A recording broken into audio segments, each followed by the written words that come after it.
നിങ്ങൾ ഓടിക്കൊണ്ടേ ഇരിക്കുന്നോ അതിനനുസരിച്ച് നിങ്ങൾ മെന്റലി ബോറിംഗിൽ നിന്ന് എസ്കേപ്പ് ആവാൻ ശ്രമിക്കല്ലേ. അത് നമ്മളെ മെന്റലി വീക്ക് ആവാനുള്ള മറ്റൊരു പ്രധാനപ്പെട്ട കാരണമാണ് അവോയ്ഡിങ് ഡിസ്കംഫേർട്ട്. ഡിസ്കംഫേർട്ടിനെ നിങ്ങൾ എത്രത്തോളം അവോയ്ഡ് ചെയ്യുന്നോ അത്രത്തോളം നിങ്ങൾ മെന്റലി വീക്ക് ആയിക്കൊണ്ടിരിക്കും ബ്രോ. ഇപ്പോ ഇവിടെ പലർക്കും ബോർഡം, ഒരു കാര്യം ബോറിംഗ് എക്സ്പീരിയൻസ് ചെയ്യാന്നുള്ളത് തന്നെ പറ്റാത്ത ഒരു കാര്യമാണ്. ബോറിംഗ് എക്സ്പീരിയൻസ് ചെയ്യാന്നുള്ളത് തന്നെ നമുക്ക് അയ്യോ ഞാൻ ബോറിംഗ് ഫീൽ ചെയ്യണു, ഉടനെ തന്നെ ഞാൻ ഫോൺ എടുത്ത് നോക്കട്ടെ, ഉടനെ തന്നെ ഞാൻ അവരെ വിളിക്കട്ടെ, നാട്ടിലുള്ള ഇവരെ വിളിക്കട്ടെ, ഞാൻ ഈ ഫ്രണ്ടിനെ വിളിക്കട്ടെ, ഈ പെൺകുട്ടിയെ വിളിക്കട്ടെ, അല്ലെ? ഇങ്ങനെ ബോറിംഗ് എന്നുള്ളത് നിങ്ങളെ മാറ്റാൻ വേണ്ടിയിട്ട് നിങ്ങൾ ഇങ്ങനെ അടുത്തതായിട്ട് എന്ത് ചെയ്യാം? നിങ്ങൾക്ക് എത്രത്തോളം ബോറിംഗ് എക്സ്പീരിയൻസ് ചെയ്യാനുള്ള കഴിവുണ്ടോ അതിനനുസരിച്ച് നിങ്ങളുടെ മെന്റൽ സ്ട്രെങ്ത് എന്നുള്ളത് വർദ്ധിക്കുന്നുണ്ടാവും. എത്രത്തോളം ബോറിംഗ് എന്നുള്ള കാര്യത്തിൽ നിന്ന് നിങ്ങൾ ഓടിക്കൊണ്ടേ ഇരിക്കുന്നോ അതിനനുസരിച്ച് നിങ്ങൾ മെന്റലി വീക്ക് ആയിക്കൊണ്ടിരിക്കും. ബോറിംഗ് വരുമ്പോ ഫോൺ എടുത്ത് നോക്കുക, റീൽസ് നോക്കുക, ഫ്രണ്ടിനെ വിളിക്കുക, അവരെ വിളിക്കുക, ഇവരെ വിളിക്കുക എന്നൊക്കെ പറഞ്ഞ് ചെയ്യുന്നില്ലേ? അതൊക്കെ ബോറിംഗിൽ നിന്ന് നിങ്ങൾ ചെയ്യുന്ന എസ്കേപ്പിസം ആണ്. എത്രത്തോളം ബോറിംഗിൽ നിന്ന് നിങ്ങൾ എസ്കേപ്പ് ആയിക്കൊണ്ടിരിക്കുന്നോ അത്രത്തോളം അത് നമ്മളെ മെന്റലി വീക്ക് ആക്കും. അത് നമ്മൾ ആ ഒരു ഡിസ്കംഫേർട്ട് ആയിട്ടുള്ള സിറ്റുവേഷൻ വരുന്ന സമയത്ത് അതിൽ നിന്ന് എസ്കേപ്പ് ആവുകയാണ് നമ്മൾ ചെയ്യുന്നത്. അതിനെ അവോയ്ഡ് ചെയ്യാണ് നമ്മൾ ചെയ്യുന്നത്.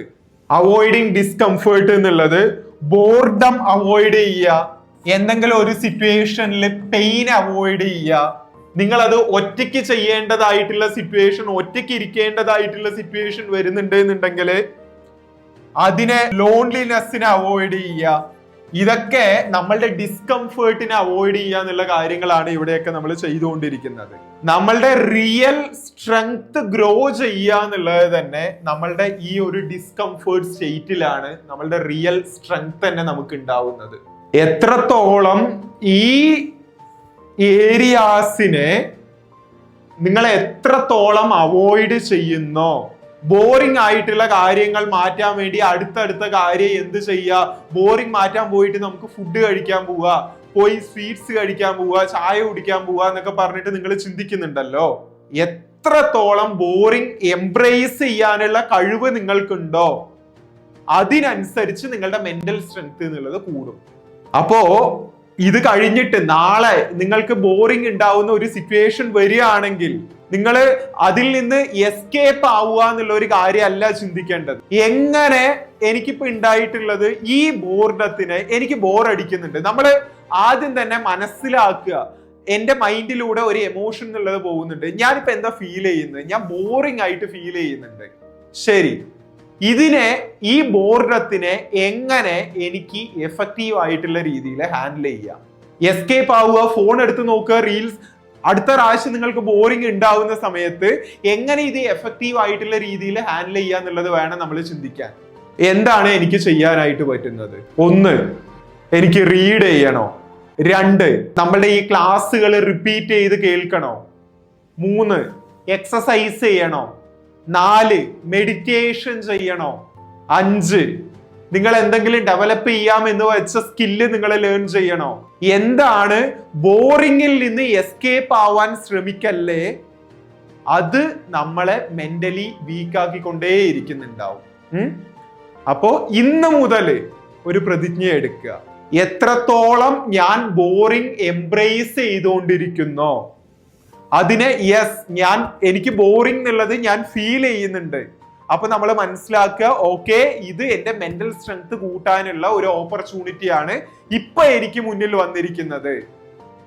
ഇപ്പൊ പോയിട്ട് ഞാൻ ജങ്ക് ഫുഡ് മേടിച്ച് കഴിക്കുക, വേറെ ഫ്രണ്ട്സിനെ വിളിക്കുക എന്നുള്ള ഒരു കാര്യം ചെയ്യുമ്പോൾ എനിക്ക് എന്റെ മെന്റൽ സ്ട്രെങ്ത് കൂട്ടാനായിട്ട് കിട്ടിയ ഒരു ഓപ്പർച്യൂണിറ്റിനെ ഞാൻ വേണ്ട വയ്ക്കുകയാണ് ചെയ്യുന്നത്. ഇത് മനസ്സിലാക്കുക. ഹായ് ബ്രോ, ഇപ്പൊ നിങ്ങൾ കണ്ട ഈ ഒരു വീഡിയോ എന്നുള്ളത് നമ്മളുടെ നോഫാബ് കമ്മ്യൂണിറ്റിക്കകത്ത് ഞാൻ റെഗുലർ ആയിട്ട് നൽകി വരുന്ന ട്രെയിനിങ്ങിന്റെ ഒരു ചെറിയ ഭാഗം മാത്രമാണ്. ഇതുപോലത്തെ ഇൻഡെപ്ത് സെഷൻസ് നമ്മളുടെ നോഫാബ് കമ്മ്യൂണിറ്റിക്കകത്ത് ഞാൻ റെഗുലർ ആയിട്ട് തന്നെ നൽകി വരുന്നുണ്ട്.